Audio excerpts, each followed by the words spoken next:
Yeah, never know. Exactly, yeah. I said, no, I have no desire. I was down there, I was there for a week, and I was like, oh, it's Good evening. I'm going to call to order the school committee meeting of Thursday, April 4th, 2019. It is 6 o'clock. This meeting is being both audio and videotaped. Is anyone else audio or videotaping this meeting? Thank you very much. With that, will we please rise for the Pledge of Allegiance to our left.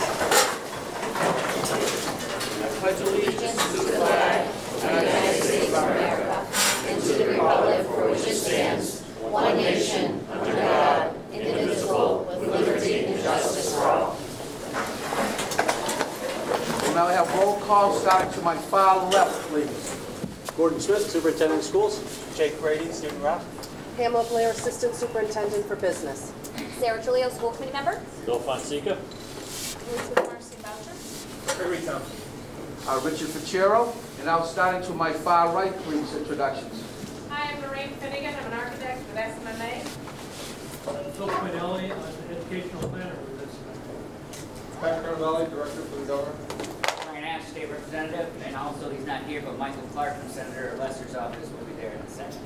Gina Flanagan, Principal of High School. Okay, thank you, and I want to thank everyone for being here tonight. We deeply appreciate your attendance at our informational forum on working towards a new high school. We hope this meeting, this forum, is both purposeful and informative. And to that end, we have a four-part program. First, we'll hear from our superintendent, Mr. Smith, who will explain where we are right now and how we began in 2013. Will bring us to the present. From there, we'll have a brief video highlighting the tour of the high school by some dignitaries. On March 29th, Madam Treasurer Goldberg, MSBA officials, Senator Lesser, Representative Ash, Representative Puvo toured the high school to see why we're asking for, obviously, new high school. After that, we'll hear from our architects, Lorraine and Phil, and we'll also hear from Representative Ash, Mr. Clark, Mr. Carnavalli, and then we'll end by giving the audience a chance for 10 minutes to give us any questions or any comments. After that 10 minutes, all of us will remain here for any individual questions you may have for us. So having said all that, let's begin with part one and our Superintendent Smith in the presentation. Okay, thank you, Mr. Fitzgerald, and good evening, everyone. Thank you for coming out on a Thursday night. Appreciate your attendance here. Just wanted to give you an idea over the last 8-10 years or so what's been going on at East Long Meadow High School. Going back to 2012, 2013, that's the top bullet there, we started to look at developing a facility study for all 5 buildings and developing a master plan for how we plan strategically capital projects for all of our buildings to keep them viable for our students. The previous facility study prior to us starting on that one in 2012 had been accomplished in 1999 and 2000. So it was time, it was something, the previous study had been something that guided all the capital planning for the school department and kept our buildings in the best possible condition for our students. So in 2012 and 2013, we began working with Sims, Maney, and McKee Associates and Margot Jones Associates. Lorraine Finnegan and Phil Poignelli down at the end were actually our 2 project coordinators and worked incredibly closely with us throughout.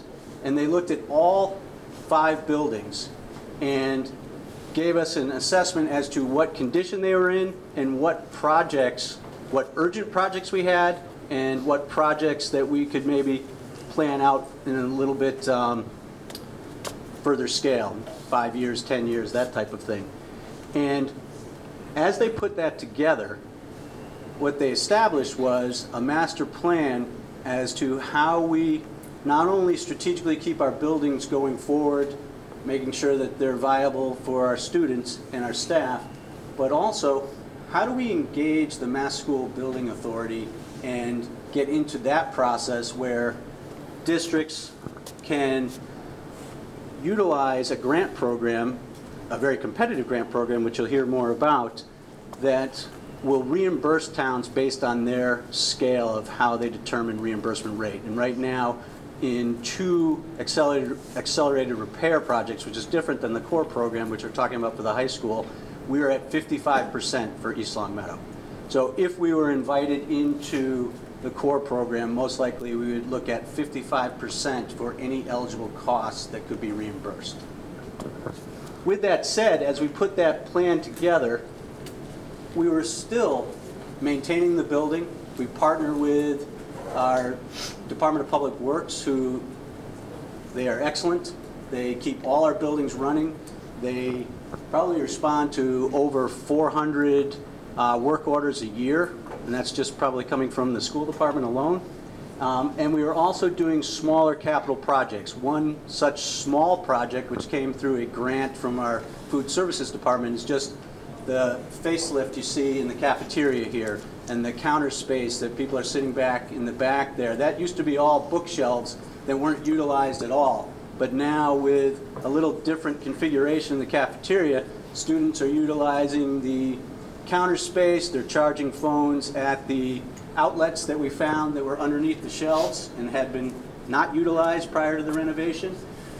Behind this wall here, we have 2 classrooms that work with or house special education students. One's an intensive needs classroom, and we took a former conference room and we've adapted it to an intensive needs special education classroom, and we have 3 students who are working with a number of staff members in that room. Then we have our autism program housed in the room in front here. Both of those were small capital projects, reconfiguring space to make sure that we're meeting the needs of our students. Based on the plan that we were putting together and ultimately did put together, we started to look at how do we recapture some space that we would like to see in a new building. So as you tour the high school, and I'm sure many of you have, there are 2 classrooms that we've already converted into what we call sort of, Dr. Flanagan, what do we call those? I apologize, I'm going blank on the classrooms. The learning. Oh, I'm sorry, cooperative learning spaces. I was looking for them.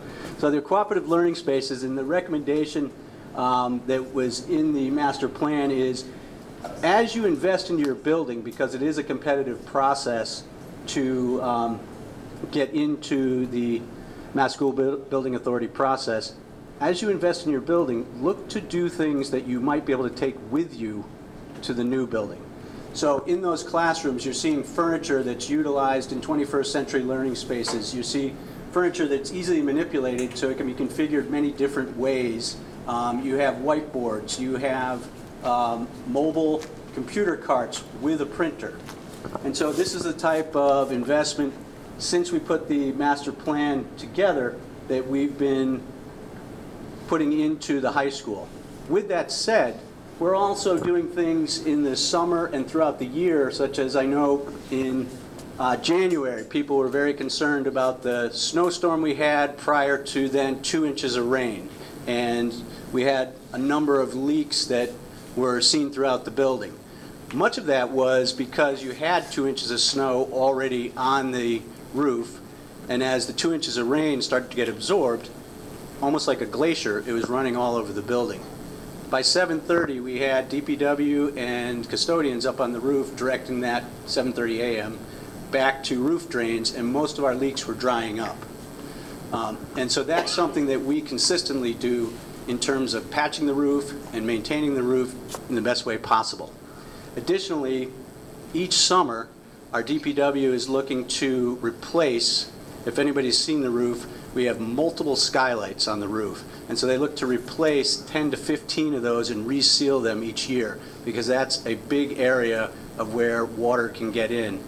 Anytime you have a flat roof and you have multiple penetrations in that roof, that becomes a challenge as that roof ages. Additionally to that, I know that people have been concerned, and we continue to be concerned around the electrical system. This summer, we're going to be working with National Grid to see, are there other options that we can look at to mitigate the fact that we're reaching the maximum capacity of that electrical system.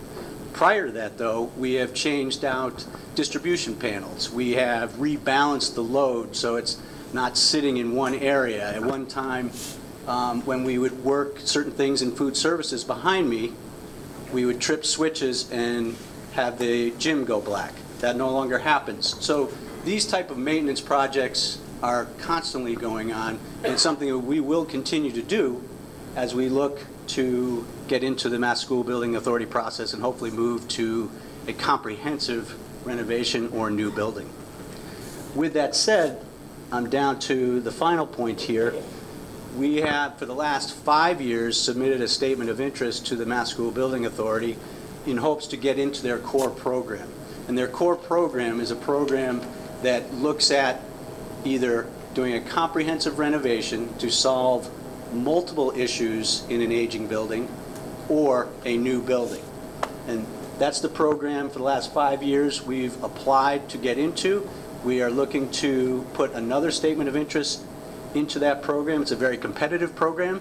The last few years, they've invited in 17, then 15 projects, and then last year 12 projects.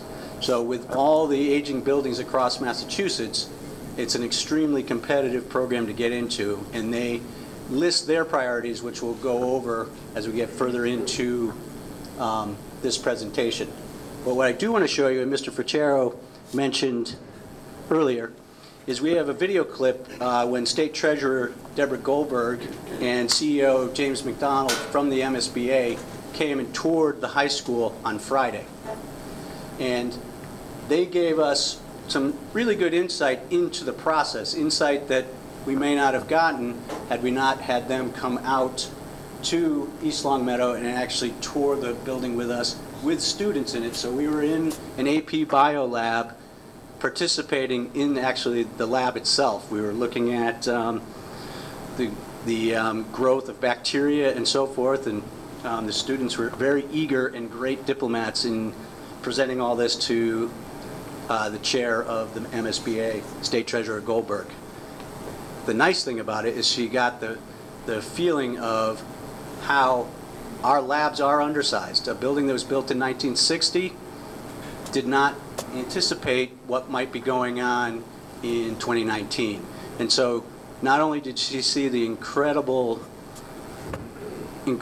studies and work that our students are going through, but she also got the feel that as we're looking at this lab, we're all shoulder to shoulder. So let me play this video for you. On Friday, state officials toured East Longmeadow High School following last December's decision by the Massachusetts School Building Authority to deny acceptance of East Longmeadow's application for a high school project.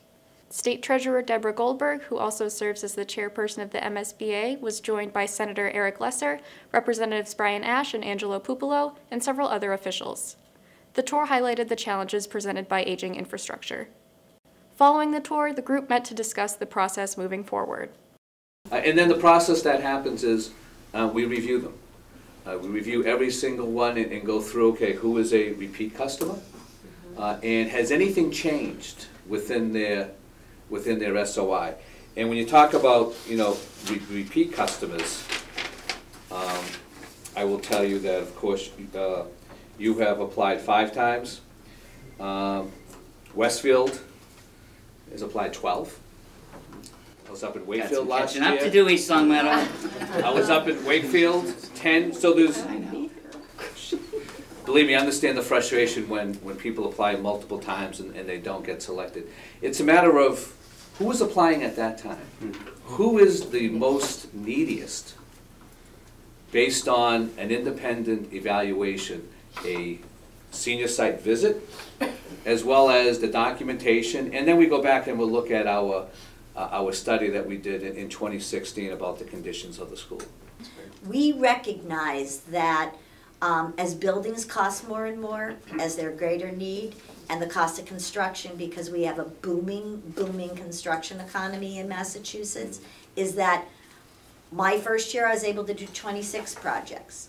I'm down to 12. The reimbursement levels vary based upon a community's ability to pay on their own.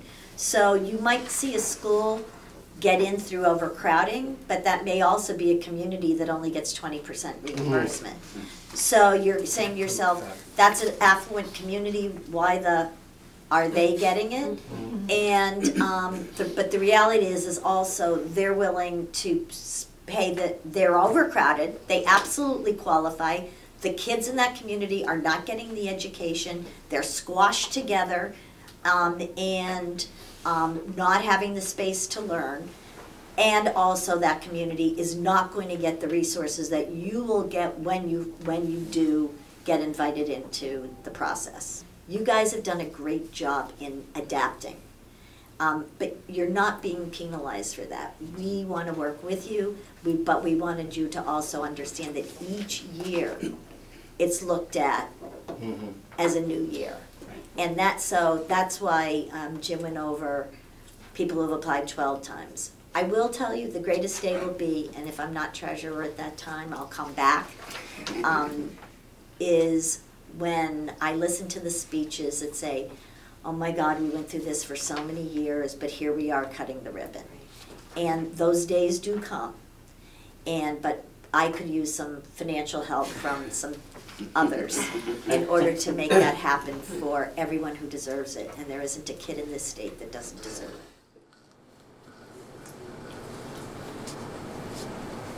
Thank you. Just to keep you in touch, we're now moving to part 3, which is a presentation from our 2 architects from SMMA. Their names again are Lorraine and Phil. So I think, Phil, you're heading off.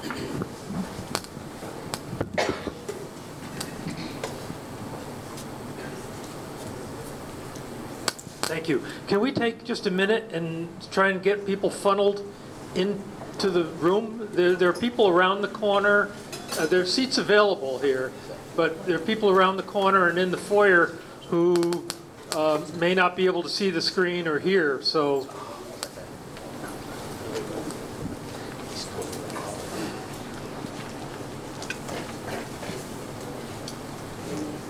as was explained, we in 2013 conducted a master plan of the school district and completed that in 2014. And that's the information that we developed from that master plan was largely data that went into the SOI, the original SOI and the subsequent SOIs that have been filed. Recently, the district went to the New England School Development Council, NESDEC, for an updating on the demographics of the district. And so back in 2013, it looked back 10 years, looked forward 10 years. Here we are in 2019. So we're looking at, on the screen, starting now, these are the current looking forward. Well, I guess the first line is 2013 until now, so that was from the time of the master plan until now, and the district has lost students to a small degree, and the high school has lost to a small degree. But now, looking at 2019 to 2029, we see that as a steady uptick both in the district and in the high school. And when this comes out of MSBA in a year, hopefully, it will be looking to 2013. So what we're looking at is a very stable community. We're looking at a district that is slightly ticking up in student size, trending up, but certainly very stable, not moving down at all at this point. So these are some of the slides from 2013 when we were in this room presenting to many of you, and just we're recapping some of the findings that we had then, and some of the things some of the issues have already started to be addressed in modest renovations and educational activities within the school, and the superintendent couldn't go over that, but at the time in 2013 14, here we were, the building is 204,000 square feet. It lacks handicapped accessibility in many areas. Many of the classrooms are undersized, and the science rooms are significantly undersized, and we'll talk about that in just a minute. There was a real need for upgrading of 21st century teaching and learning, and I think that's something that's been going on steadily since we did this report. So that's terrific. We had security upgrade recommendations, technology upgrade recommendations, and the technology here has moved forward significantly with technology available in all classrooms and moving in the direction of one-to-one. We say it lacks air conditioning. I think more than that, it lacks temperature control. Some rooms are hot, some rooms are cold, and it typically is the wrong time of the year to be hot or to be cold, and it may be every day in different parts of the building. That's typical of buildings of this vintage. It lacks an automatic fire suppression system, and many of the engineering systems in the school are beyond their useful life. So the building's tired, and so that's why we're all here. So this, I know you can't read this, but this is a diagram of the school as it currently is. Where we are, let me see if I can get the pointer going. We're in the cafeteria right in here. This is a collection of buildings starting in 1959. So the original building basically looked like that. And then there were additions in 1964 over here and over here. Building additions in 1975 over here. So it's been a real collection of additions that were put together in the way in which schools were designed at the time, really teacher focused, keep quiet, sit up straight, pay attention, corridor with classrooms either side. That's not the way school's being taught today, and that's not the way school's being taught here today. But the building itself doesn't help, it doesn't lend itself to the kind of progressive education that teachers and students are trying to achieve and are achieving, but just somewhat hindered by the school itself. So I know you can't read this, but this is what's called a summary of spaces. So this is a form that the MSBA uses, and this is very compressed under each green line. There's 10 to 12 to 15 separate lines where they list every single space proposed for the school. But this dates from 2013, 2014 for 871 students, right about where we need to be. It looks like in 10 years you might be a little bit larger than that, up to 890 students. But what it's identifying is that the classrooms, the general classrooms, are smaller than MSBA guidelines. And what does that mean? They're 10–15% small. Well, what does that mean? That impacts the kind of teaching that the teachers and students are trying to undertake with project-based learning, differentiated learning, personalized learning. And so, although it may sound like a rather small amount of square footage, you multiply that times 30 classrooms, and the limitations that might take place when teachers are trying to give students agency for taking on new ways of learning, it can be a real hindrance. The other thing is in the science classrooms, and in the video clip you saw them looking at the science classrooms with fixed casework, very rigid, the kind of science rooms that I had 50 years ago when I was in high school. Again, science rooms look very different today, and some of the science classrooms in here are 975 square feet. The recommendation today is for 1,450 square feet. So we're looking at science classrooms that are not only poorly configured, but they are 40% smaller than what's recommended for contemporary learning. And with that, I'm going to turn it over to my colleague, Lorraine.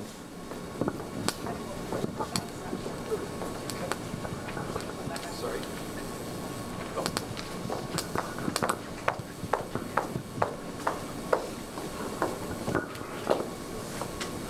Good evening. I don't want to have my back to people. So the MSBA has a very robust process. I've been working with them. I've been doing schools for over 20 years. MSBA was formed in 2004. They have evolved along the way. They understand, I think, a lot more how educational delivery can change. So they have changed with it. But they have a very rigorous process that they make every community follow. So there is very clear understanding from the district and from the community what you've evaluated, what your options are, how much it costs, how much the eligible grant that they will provide will be, and how much is on the district. For every project that moves forward, they make you study 4 options. Fix what's broken only. That means you can't move a wall. That means we can't turn those 900 square foot science rooms into the 1,440 square foot rooms.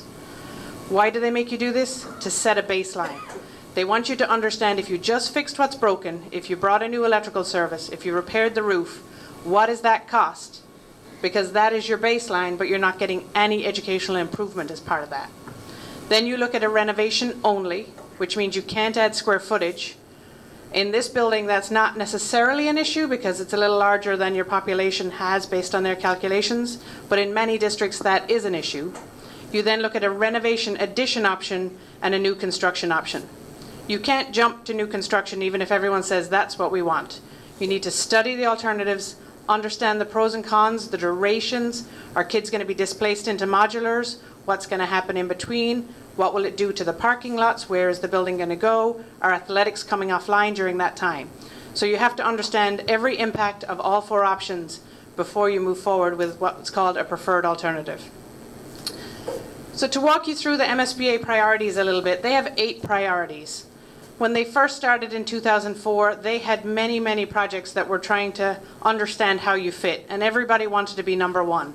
Everyone wanted to be a structurally unsound building because structurally unsound building, safety issue, it's going to get you to the top. We had one of those projects. When it snowed more than a foot, the school had to be evacuated. They couldn't hold school or the roof would collapse. So there were buildings, I should say, that fell into that category. A lot of those buildings have made it through the MSBA process, and now they are starting to move down the line. I tried to highlight a few of the words so you'd understand, but option 1, structurally unsound. Priority 1, structurally unsound. Priority 2, elimination of severe overcrowding. 3, which is something that your SOI will identify, is a loss of accreditation. Now, I don't want anyone to think that you're potentially losing accreditation, so I'm sure there'll be a question which we can answer. But it is something that when NEAS comes out and does their study, they flag the school for items. It's not necessarily the red flag for MSBA because they want to look at what are those items. Does it mean that you cannot hold school? No. Does it mean that the students are not going to get accredited? No. But it does help you move up the list on this list. Prevention of severe overcrowding in the future, not something we're anticipating in this community. Modernization of school facilities, definitely something that East Longmeadow High School can attest to. Short-term enrollment growth, not really an issue here. Replacement of an obsolete building. I think most people would say, yep, this is obsolete. We can move forward with that one. And transition from court-ordered schools. Again, not something that we deal with out here. So to understand the SOI process, it's called Statement of Interest. Everything in architecture world, I will tell you, is an acronym. So we live in acronyms, so apologize if I say too many. It starts in January of every year, runs through April. During that time period, districts are open to submit their statement. After it closes in April, it then goes to the MSBA staff, to a special group who reviews all of them. It takes typically until December of the same year before they announce the projects that move forward. So that is a full calendar year, essentially. Last year, in 2018, 83 schools submitted. You heard 12 were selected. That is because they're still getting the same dollar amount from the Commonwealth, but the cost of construction has gone up so much that the amount of schools that can use that money have gone down. Once they've reviewed your SOI for completeness and reviewed any documents, If they think you're going to be one of the ones that move forward, they will come and do a senior study. That is no way a guarantee that you have gotten in through the SOI process. Last year, they probably did about 40 senior studies and 12 moved forward. But it is a step in the right direction. From that, they would then recommend to go into what they call the eligibility period. So the eligibility period, districts have up to 270 days to complete. We've had districts who complete it quicker. We've had districts who've needed an extension. That's essentially about 10 months. There's a lot of pieces that the district has to get into play during that time. Certificates have to be filed. A school building committee in accordance with the MSBA statute needs to be formed. Enrollment needs to be agreed upon. East Longmeadow will provide their enrollment projections. MSBA does their own enrollment projections. Never the two are the same, so there's always a meeting, an understanding, and a negotiation on what that enrollment will be, because that sets everything from that day forward. That is the enrollment, and enrollment means square footage, and square footage means dollars. So everything is tied to that. During that time, the district will need to vote to fund an owner's project manager and an architect. So you need to pass that through town meeting and get that money appropriated before you can keep moving forward. So that's why they give districts 10 months. Sometimes it needs to fall with a town meeting. You don't always want to hold a special town meeting to get that funding in place. You need to submit how you're maintaining the buildings. It's a big plan on how you're maintaining the buildings. You get additional reimbursement points for how you maintain your buildings. So some communities say, I shouldn't be maintaining it. I need to let it go so it moves up the list. That's not actually the case. If they see you're not maintaining their buildings, why would they want to invest in a district that doesn't maintain their buildings? So you get higher percentage points if you have a good district maintenance plan. So they give up to 2 additional points on top of the 55 to get that. I've worked with one community who got the whole 2. Their buildings were terrible, but they had great maintenance programs and they did as much as they could. So it's not bad to maintain the building, and it's not a negative that we shouldn't have done that. So please understand that. It is money in the future. So as I said, this process can take up to 10 months. 6 months is about the shortest time I've seen a community do it. So that's an opportunity to reduce time depending on how the calendars fall. Their building process is slightly different. So we started with the SOI. It can take about a year. Eligibility takes about 10 months. You then move into what's called feasibility study. Feasibility study can take as short as 6 months. We've had one community go as long as 18 months because there was a lot of angst over what the project would be. During that phase is when we study the 4 different options, the repair through the new construction. The average time frame is about 9 months for feasibility. You then have to go to the board, the Mass School Building Authority, get approved to move into the next phase, which is schematic design. Schematic design can take 6 months. At the end of schematic design, the district has to vote the funding for the entire project. You do not have bids in hand from a contractor. You do not have full designs. So there are contingencies, there are escalations in that. But at that point in time, you're setting in ink with the MSBA what the agreement is, the size of the building, the anticipated cost of the building, and the district share, as well as the MSBA's maximum grant. So it's a very important milestone in a project. After that, we would complete the design. Design of a high school of 185 to 190,000 square feet takes about a year. It can be constructed in approximately 2 years, and then there's a closeout period. So not to be the bearer of the bad news, but all in all, from then until closeout, it's about anywhere from 6 to 6.5 years. So it is a long process. There's a lot of procedural steps that have to be made along the way. And it's important to understand that even if you get accepted right now, there's procedures that have to move, and it won't be tomorrow that the school is being built. So all of their guidelines, their modules, you can read them on their website. They have a very detailed website so people understand what you need to submit. It's very clear to us. We've been doing schools with the MSBA since 2004. We're very familiar with them. We understand what their needs are, so therefore we understand how to move our submittals through. We don't get a lot of kickback on our comments, so we've been very lucky and fortunate with that. But there's not a lot of acceleration of the program. The program has to follow the steps. And that's it. Thanks, Gordon. Thank you, Lorraine and Phil. At this point, we'll now hear from our political leaders. First, Representative Brian Ash, then Mr. Patrick Cannavale of the Governor's Office of Western Mass, and then Mr. Michael Clark, Chief of Staff of Eric Less's office. First, Mr. Ash. Thank you, Richard.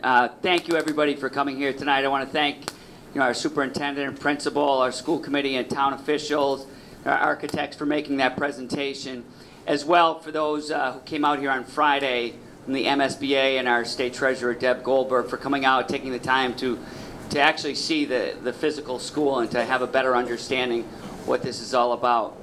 And I want to tell you, I can appreciate, I could hear some of the groans when you heard 6.5, 7 years. And it is, this isn't an easy process. This isn't something that happens overnight. And having gone through this a couple times, I know the frustration level. It's difficult, especially when you walk through the halls. And I know many of the people here are the stakeholders. It's not about anybody up here for the most part. It's about you, the ones that either live in town, and more importantly, the moms and dads, the ones that have children either in the schools right now or about to be in the schools. So we get your frustration level and understand it. I just want you to know that, between your superintendent, your principal, the school committee, your town officials, they're doing everything that they can, should do, and possibly could do to make this go forward. Unfortunately, that every year, as was mentioned, the process almost starts over again. And it's not as simple as you get in line and, you're 7, you move up to 6 to 5 to 4 until you're the next one. Unfortunately, every year, different schools might apply, and a school that didn't apply last year might apply next year, and they might be in worse condition. So there is no, I wish I could get up here and tell you guaranteed in the next 2 years you'll get it, but that's not it. But I do want you to know that everything that possibly could be done is being done, and the town has really handled this as best as possible. And I can assure you that, as well as the governor's office, Senator Lesser, myself, and Rep. Puplo, we're behind this as much as we can do, whether it means contacting the MSBA, whether it means working with your superintendent, your principal, your school committee. We will continue to do whatever we can to make sure that East Longmeadow isn't forgotten about. I don't want this or people to think that this is Western Mass neglect, because it certainly is, and we would never allow that to happen. So please know that we're doing everything possible to make sure that not only are you heard, but that East Longmeadow is putting its best foot forward, and will continue to do that. Thanks. Good evening, and thank you. Thank you, Rep. Thank you, Senator. I appreciate it. Thank everybody for coming out tonight. I want you to know we have been in constant contact with East Longmeadow. We've met with the superintendent about a month or so ago. Met with the members of the school committee. This is not a passing of the buck thing, but as I said, this doesn't. I got a bunch of calls from. You can't hear me? Yeah, is that better? Sorry, thank you for doing that. This does fall under the state treasurer's office. Doesn't fall under us because I got a bunch of phone calls right before the superintendent came. Everybody wanted to meet with me and call a meeting at nighttime, and I'm more than glad to meet. This is not the issue of not wanting to meet, but we don't control the purse strings in this. I think either does the senator's office, either does the rep's office. We don't control the purse strings. I wish we did. We could maybe play it a little differently, but I understand the frustrations. I really, really do. I get that you've been here 5 times, going on a 6th time, not sure where it's going to go. I get that. I appreciate that, and that's why the 3 of us are here tonight. We will support you. We will be here and help you out any way that we can. I'd let the superintendent know that. I do want to point out one thing. Both the rep and I will have to leave at 7 o'clock. I don't want anybody to think I'm skating out. I'll be more than glad to come back and have another meeting if that's what everybody chooses. I had other arrangements before this, so I apologize. So please, if there's something we can do, I'm more than willing to listen. Am I still missing the mic back there? I'm sorry. I talk with my hands and it gets out of control. Please, I'd be more than glad to come. I'm sure the senator and the rep will be more than glad to come if there's questions that you feel that we haven't answered. I want to be part of this process. The governor's office wants to be, rep, and the senator's office. That's why we're here. We're not trying to avoid anything. Please, let us know how we can help. As I said, we're in touch with the superintendent, with the chair. Anything we can do, please let us know. Thank you. Can everybody hear me? Is this on? Okay. I'm going to do my best. So first of all, I just wanted to express Senator Lesser is apologetic that he could not be here tonight. The Senate was in session in Boston today, and so he's actually on his way back down the pike right now. But you know, very similar, just to echo the comments of Representative Ash and Pat, you know, our office stands at the ready to assist the town of East Long Meadow, to assist the school department in any way that we can. And, you know, unfortunately, the MSBA process is not a political process, and our ability to affect the outcome is severely limited. But that doesn't mean we can't be your advocate, and we have been your advocate. Last fall, we submitted a letter of support for the high school building project to the MSBA that was received. We also, of course, brought the treasurer out here on Friday so that she could see firsthand what all of your children, you know, go through every single day. My own experience, I was a school committee member in Long Meadow for 6 years during the school building process, and actually a member of the school building committee that oversaw the construction for about 4 years during that time. And it was a long process. It was a very highly regulated process, and it takes a lot of time. And to be frank, the reason why Long Meadow was chosen at the time it was because an exterior wall had literally separated from the building, and it had to be reinforced with steel I-beams, and that shot it right up to the top, because otherwise, my sense is that we probably would be having a very similar conversation next door at this point in time as well. But you know, that doesn't change what each of you are here for. And you know, I just want to thank all of you for being here, because at the end of the day, the only reason this project moves forward, the only way that it moves forward is with your support and your advocacy. And the fact that you are here tonight is a huge, huge asset when the MSBA looks at whether a community has the support to move forward through a bond issue, to engage in that schematic design, to move forward with a project. They need to know that you're here and that this is something that you want. And the fact that you're here is huge for that. And so, you know, we stand at the ready. Our office is right down the street at the Rotary. We're right upstairs from Mario's. We've gotten countless phone calls, and we would like to hear from you. We'd like to determine how we can best, you know, move forward with you, because we are your advocates, and we are fully behind this project. And so, you know, we just appreciate you being here tonight, and thank you for inviting us to the school committee as well.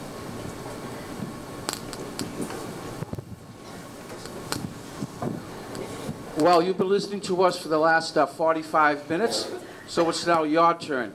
We're going to provide a full opportunity, a good 10 minutes for people to comment or have any questions for anybody up here from Superintendent Smith all the way down to Lorraine and Phil, our architect. So anybody have a comment or a question, please, and speak loudly so we can hear you. State your name and your address. Anybody at all, please. In the back, please.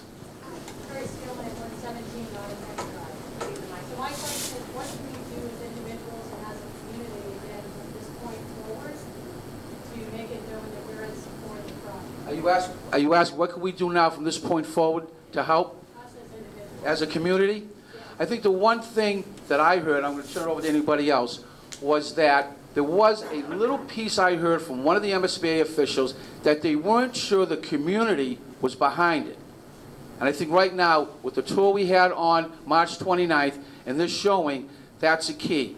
There are some parents who have been with us all the way this year that have been calling, emailing, just letting the officials of MSBA know that this community is 100% behind getting a new high school. That's the key. The other thing I just want to say about that is once we do get invited into the process, that's when we really will need community support. There will be a building committee that will be put together, but we're also going to need the approval from the town. This is a town decision. It's a big ticket item, so we're going to need the town to agree to do that. So that's when we're really going to have to start to get things rolling once we get invited into the process. Way in the back, please. Mona Torres from 32 Thompson Street. So would letters to a certain address to one of you saying that, you know, I'm in support because my son is going to be coming to the East Long Meadow High School next year, and I know that, like, for me, having two kids that have, you know, certain things that they need in the classroom, that kind of thing, and hearing from what the demonstration was talking about is that there are certain things that are difficult to have in the classroom because, you know, it's just difficult to have that because of logistics, you know. So by writing these letters saying that, yes, I'm in support of this because, would that help to move this along as a parent? Representative Ash will take that question. As much as we appreciate you writing us the letter, you're really better served writing the MSBA, because we get your support, we understand it, but at this point, that's really not going to help your cause as much. Knowing the MSBA, knowing you support it, because what happens if the MSBA finally says, okay, East Longmeadow, we're picking you, then they have to know that the town, as was just mentioned, is going to come up with their portion. So the support really should go to the MSBA. We know you support it. I mean, if you have particular questions or concerns, by all means, you can write myself, you know, Pat at the governor's office, Michael or Senator Lesser's office, by all means. But the support, I would direct more at the MSBA. Chris? Yep. Chris DuBois, 62 Glen Park Drive, East Longmeadow. Kind of a two-part question. Do we have a plan in place if something happens to this building, black mold, continue to have roof problems? Do we have a plan in place to house our 800 students if something like that happens? And then, do you want me to ask the second question? Or? Why don't we go with the first part, Superintendent Smith?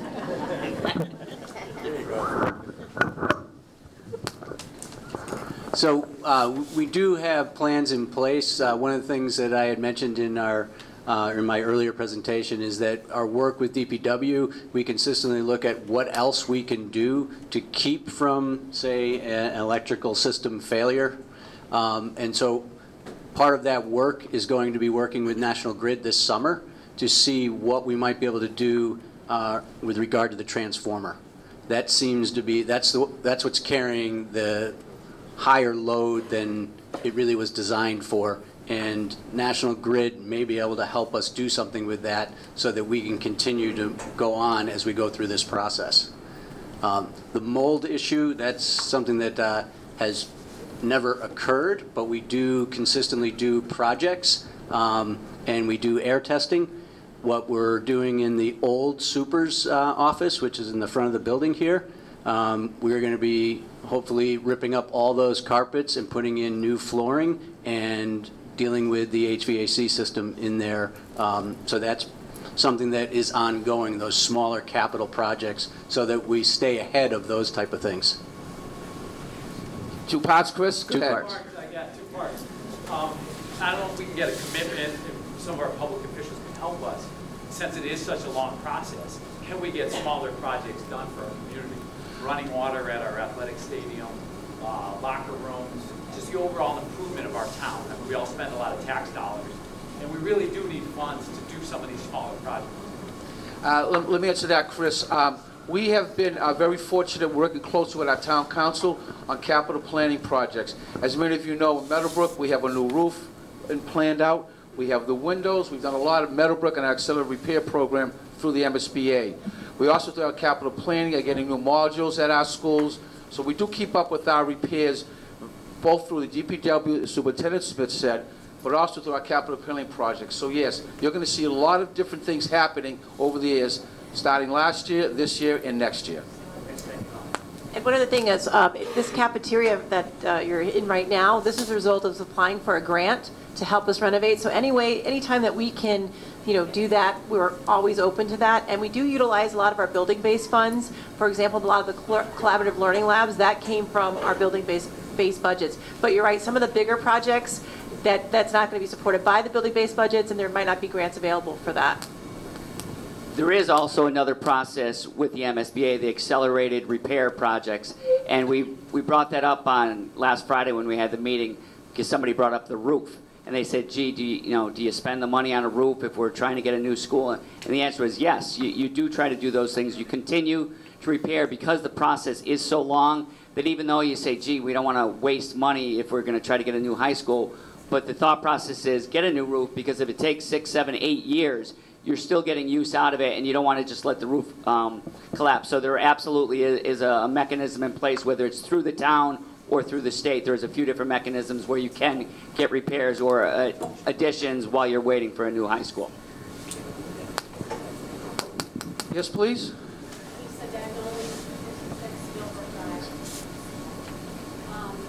What is the total cost of all the critical repairs versus the cost of the new school with the 55% MSBA funding? Gordon? Pretty good, huh? I shifted her right over.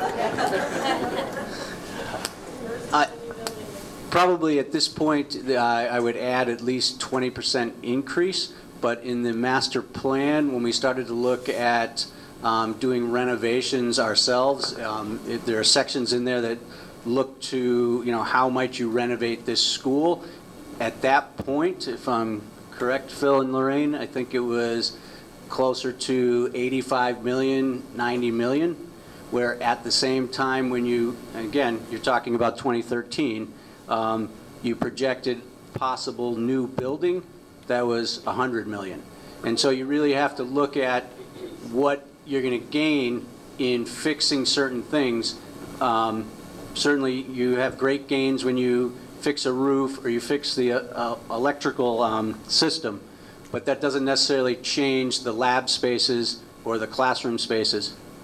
But with the 55% MSBA funding, the cost of a new building might be less than clearing all the critical elements. Correct, and that would, we would figure all that out if we were invited into the eligibility period and then move through those steps that Lorraine explained. When they get to the schematic design phase, they're going to cost all of that out. And that's when you see, okay, what's the town share, and then what's the MSBA grant. Yeah, I just want to clarify, because he said the accelerator repair, you can get a new roof, but that's like $10 million that you're saying. I'm sorry, okay, so we have estimated right now that the roof, a full roof repair is about $6.8 million for this building. The difference between the two programs, so you do have to make a distinction. If we were to enter into the accelerated repair program for the high school, that program only covers windows, doors, roofs, and boilers. And if we were accepted, as we were at Meadowbrook, you can't then move into the core program. If you were to do that, you'd be paying back the MSBA money that you got for the roof, or the windows, the doors, or the boilers. So we did do it. It made sense at Meadowbrook because we had upgraded the boilers there. We had done other renovations where also the town just approved taking off those modular classrooms on one end of the building.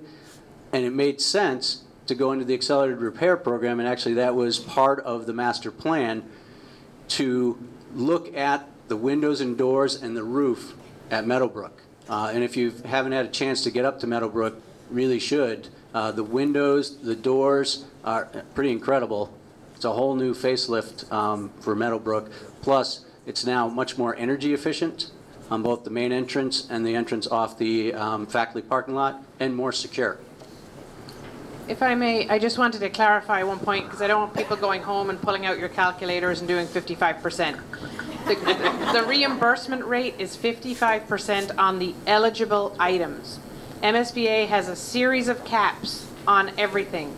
How much you spend on this, how much they participate in the site costs, how much they participate in the building costs.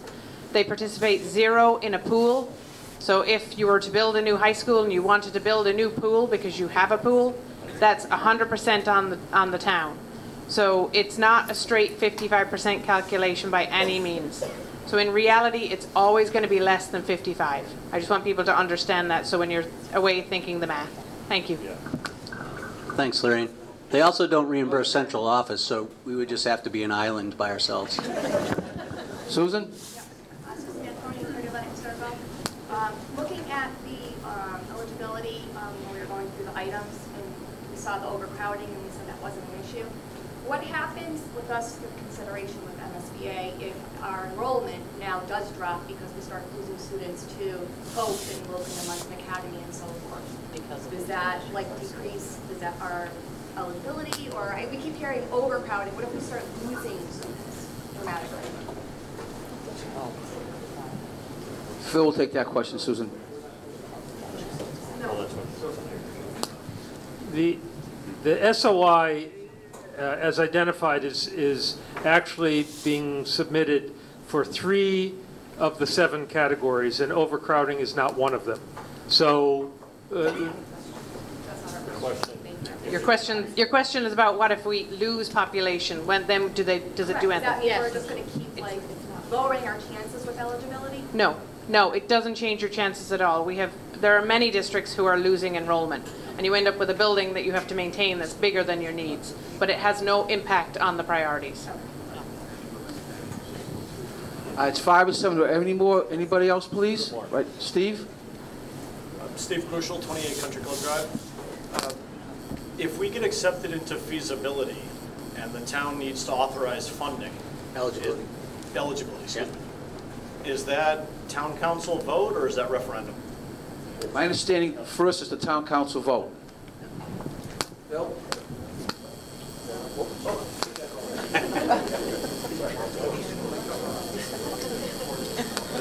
Technology. Technology at its greatest. To answer your question, it would first go to the town council for them to approve it.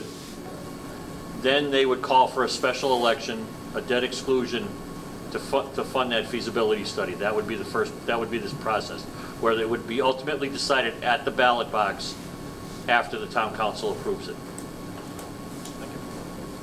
Any other question, please? Yes, Heather Robidoux, 35 Stonehill Road. My question is around the property currently being underutilized on Hamden Road that was purchased from the town and is now housing our community gardens. Is there opportunity to put that property back up for sale and then the funds that come from that put towards some of the critical repairs or a new build? Greg will take that. There is, and so the issue is that we own the plot you're talking about. It would be completely up to the town council to make that sort of decision, and I don't know that that's even on their radar. I think it goes to how much we use it and how much it's worth. I think we probably spent more money on it, personally, than it's worth. Yes. It's not a bad idea. It would only be a drop in the bucket for anything we want to do, but it's not a bad idea. I don't dismiss the idea. So the council would be the ones we would talk to about that. Yep. We're getting close to 7. One more question, please.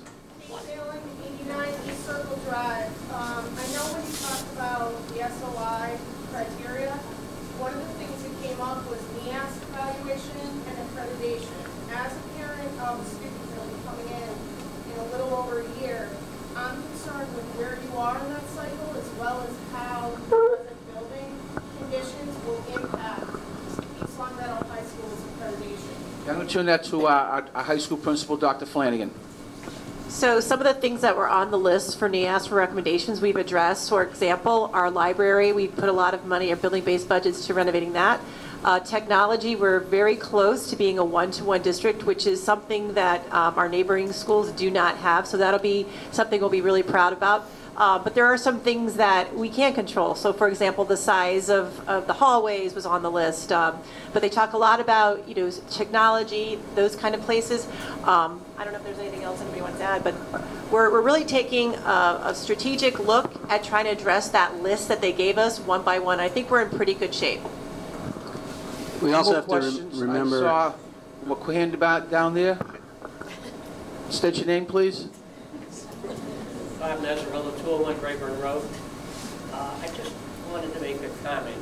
My last year as chairman of the school committee was 2010, and we were talking new high school back then. And one of the things that was frustrating to me and still is that I personally visited 5 area schools. Okay, all of whom have new high schools now. Those schools had not been maintained. East Long Meadow High School always maintained its school. Roof, boiler, generators, windows, and the like. And I always felt that we were being kind of punished for the fact that we kept up our community. One of our last accreditations, okay, they compared our school to a church because it was so immaculate. Okay, we did have problems, but we took care of the problems. And I listened, and to be honest with you, couldn't follow everything. But I just feel it's frustrating, and that this community deserves a new high school. Yes. And we hope that we can get one in an expedient fashion. Thank you. Thank you.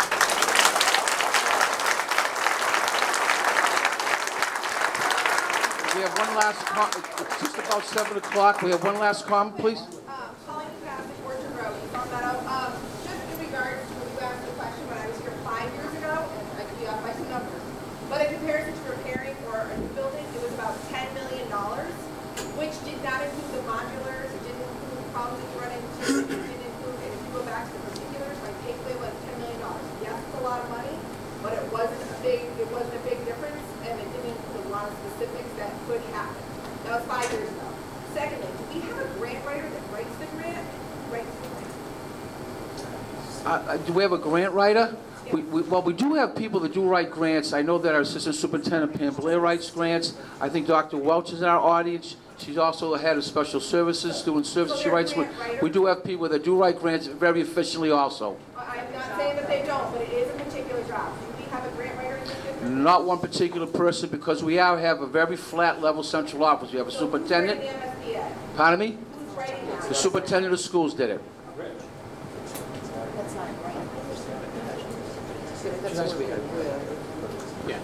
So the statement of interests, I take the majority of the writing of it, but that's in consultation not only with the master plan that was developed in 2013, but also in bouncing ideas off of Lorraine and Phil.